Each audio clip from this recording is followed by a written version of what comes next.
prophecy had foretold, equal to him in wisdom and strength. But she was born from his own head, born from his own essence mingled with that of Métis. In a sense, Zeus had indeed given birth alone, though Métis had done the greater work within him. The prophecy's threat of a son to overthrow him had been avoided, the dangerous cycle broken, yet wisdom itself had found its way into the world. As for Hera, Zeus's queen, the sources offer us varying accounts of her reaction.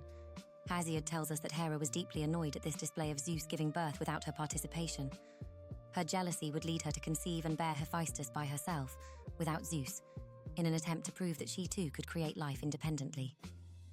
But a later writer, Philostratus the Elder, offers us a different image in his work Imagines. In his telling, Hera actually rejoiced at Athena's birth, welcoming the new goddess as though Athena were her own daughter, as though the goddess had emerged from Hera's own body rather than Zeus's head. Regardless of Hera's true feelings, one thing was certain: Athena had arrived. The goddess of wisdom, of strategic warfare, of crafts and practical skills had entered the pantheon. And from that moment forward, she would be Zeus's favourite child, the one he loved above all others, the one in whom he placed his deepest trust. She would sit at his right hand in council, would wear his aegis as a sign of his favour, would be permitted to wield even his sacred thunderbolts when necessary. The birth of Athena marked a turning point in Greek mythological thought. Here was a goddess who embodied the principle that wisdom and power could coexist, that intelligence and strength need not be opposed. In her, the Greeks found a model for what they aspired to be.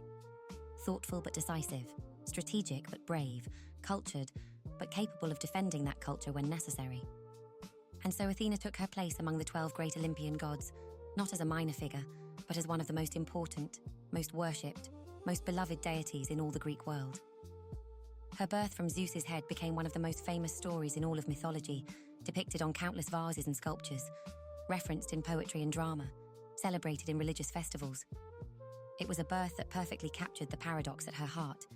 She was both a warrior and a thinker, both fierce and measured, both divine and somehow more understanding of human needs than many of her fellow immortals. The many names of wisdom. Before we continue with Athena's great deeds and stories, we must take a moment to understand the various names and titles by which the goddess was known. For the ancient Greeks did not use names casually. Each epithet, each title, each additional name revealed something essential about the nature of the divine being it described. And Athena, perhaps more than any other Greek deity, collected names and epithets like a great tree collects leaves, each one speaking to a different aspect of her complex nature. The most common additional name for Athena was Pallas. She was called Pallas Athena so frequently that some ancient and modern people have wondered whether these were originally two separate goddesses whose cults merged over time. But the Greeks themselves offered several explanations for this title, each telling us something about how they understood their goddess. One tradition, preserved by the mythographer Apollodorus, claims that Pallas was a giant, one of the monstrous offspring of Gaia, who fought against the Olympian gods in the great battle called the Gigantomachy. In this account, Athena fought this giant in single combat, slew him, and then flayed his skin to use as part of her armor, taking his name as a trophy of her victory. This story emphasized Athena's martial prowess, her fearlessness in battle, her victory over chaotic forces. Another story, referenced by various ancient sources, tells us that Pallas was Athena's childhood friend, a girl with whom the young goddess trained in the arts of war. According to this tradition, Athena and Pallas would practice combat together, sparring with spears. During one such practice session as the two fought, Zeus became worried that his daughter might be injured. To distract Pallas, he shook his aegis, that great protective device bearing the face of Medusa. Pallas, startled by this terrifying sight, lost focus for just a moment. In that moment, Athena's spear struck true, and Pallas fell, mortally wounded. Athena, grief-stricken at the accidental killing of her dear companion, took the name Pallas as her own in memorial, a way of keeping her friend's memory alive forever. This story spoke to a different aspect of Athena's character, her loyalty, her capacity for grief, her understanding of loss despite her immortality. Our third explanation, offered by the philosopher Plato in his dialogue Cratylus, suggested that Pallas came from the Greek verb pallein, meaning to brandish or to wield. In this interpretation, Pallas Athena was Athena who brandishes, referring to her characteristic gesture of raising her spear and shaking her aegis to strike fear into her enemies. This was Athena the warrior, Athena the defender, Athena who protected through the credible threat of force. Yet another interpretation suggested that Pallas was related to the Greek word pallax, meaning virgin or maiden, making Pallas Athena simply the Virgin Athena, a title that connected to her other major epithet, Parthenos. And indeed, Parthenos, the Virgin, was one of Athena's most important titles. She was Athena Parthenos, the virgin goddess who never took a consort or bore children through normal means. This aspect of Athena was so central to how the Athenians understood their patron goddess that they named their greatest temple after it, the Temple Parthenon, literally the place of the Virgin, or the Virgin's chamber. The famous chryselephantine statue of Athena Parthenos, crafted by the sculptor Phidias and housed in the Parthenon, became the most celebrated work of art in all of ancient Greece. Athena's virginity was not merely a matter of personal choice or divine preference. It represented, in Greek thought, a kind of completeness, a self-sufficiency that required no other. Athena was whole unto herself, needing neither husband nor child to define her worth or her power. In an ancient world where women's status was so often determined by their relationships to men, Athena stood as a powerful alternative, a female figure whose authority derived from herself alone. Yet, we must be careful not to impose modern understandings on ancient concepts. The virgin goddesses, Athena, Artemis, and Hestia, were not defined primarily by their sexual status, but by their independence, their freedom from the constraints that marriage and motherhood placed on both divine and mortal women. The Homeric hymn to Aphrodite specifically tells us that Aphrodite, the goddess of sexual desire, had no power over these three goddesses. They were immune to her influence, standing apart from the cycles of desire and reproduction that governed so much of both divine and human life. Another crucial epithet was Polias, from the Greek word polis meaning city. Athena Polias was Athena of the city, the protectress of urban civilization itself. Her temples were almost always located on the Acropolis, the high citadel of Greek cities. From this elevated position, she could watch over the streets and houses below, could protect the citizens from external threats, could ensure that law and order prevailed within the city walls. The title Polias spoke to something essential in Greek culture. The polis, the city-state, was the fundamental unit of Greek civilization. To be Greek was to be a citizen of a polis, to participate in its civic life, to defend it in war, to contribute to its prosperity and peace. Athena, as Polias, was the divine embodiment of everything the polis represented: order, law, justice, craftsmanship, education, and civic virtue. When Athenians called her Athena Polias, they were acknowledging her as the guardian of civilization itself, the goddess who made urban life possible.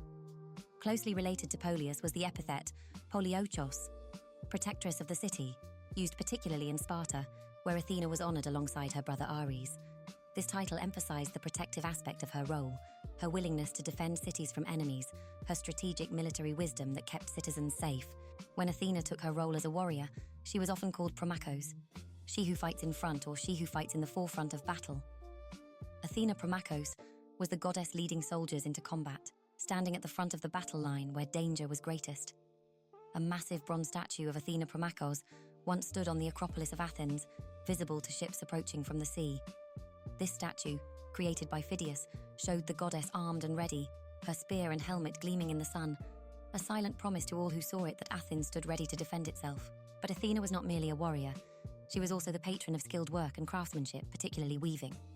In this aspect, she was called Ergane, from the Greek word ergon, meaning work or labor. Athena Ergane was the goddess who presided over the work of human hands, who taught mortals the arts of weaving, pottery, metalworking, and all manner of technical skills. The ancient Greeks understood that civilization required more than just military strength.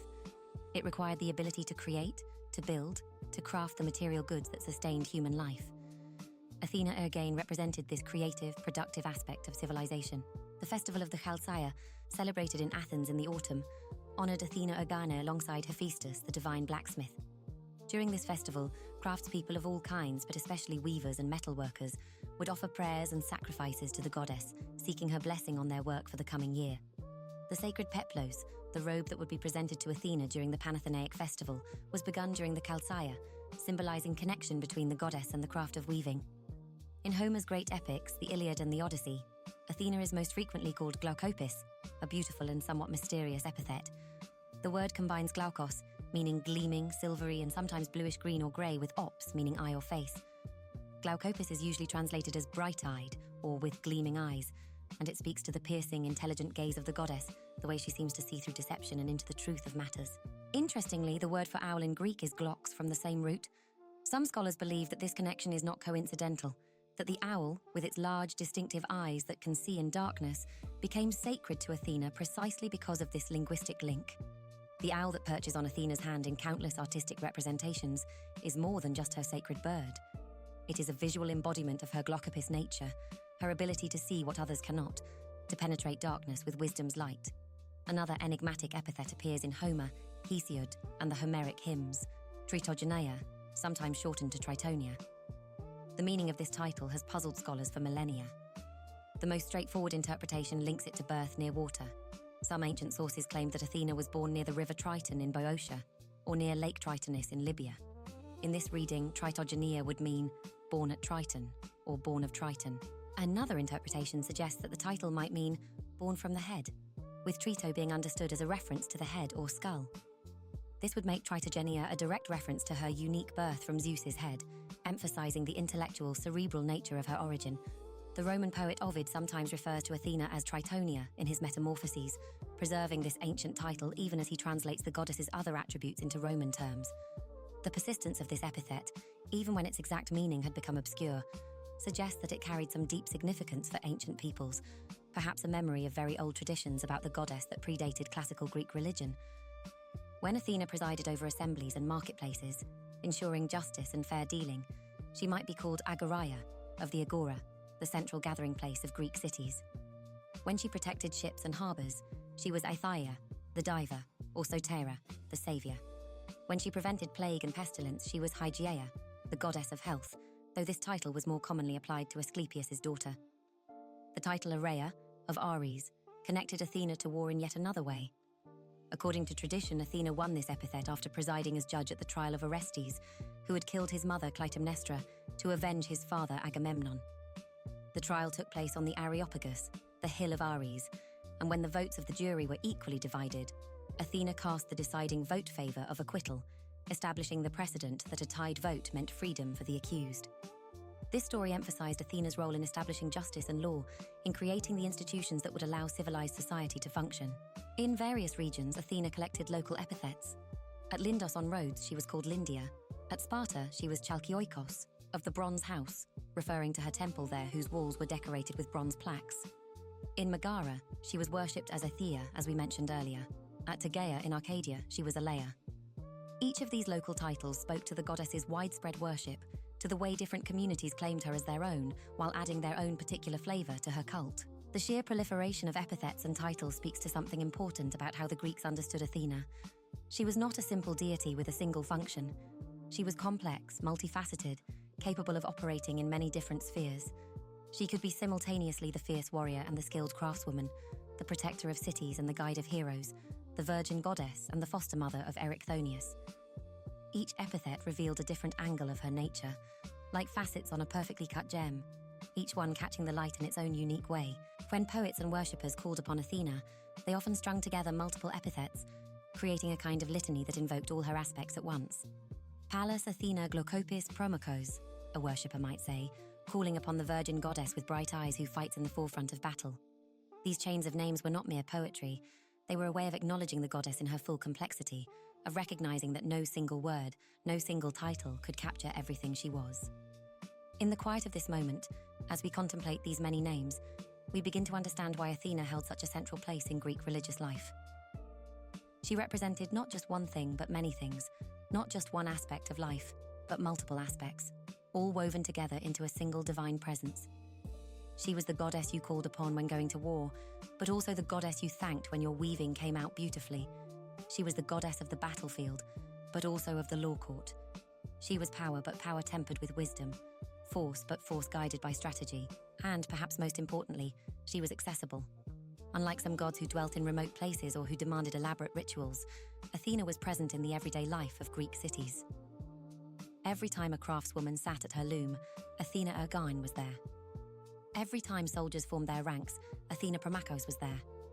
Every time citizens gathered in the Agora to discuss the affairs of the city, Athena Polius was there, watching, guiding, protecting. The contest for Athens. Of all the cities in Greece, none was more closely associated with Athena than Athens itself.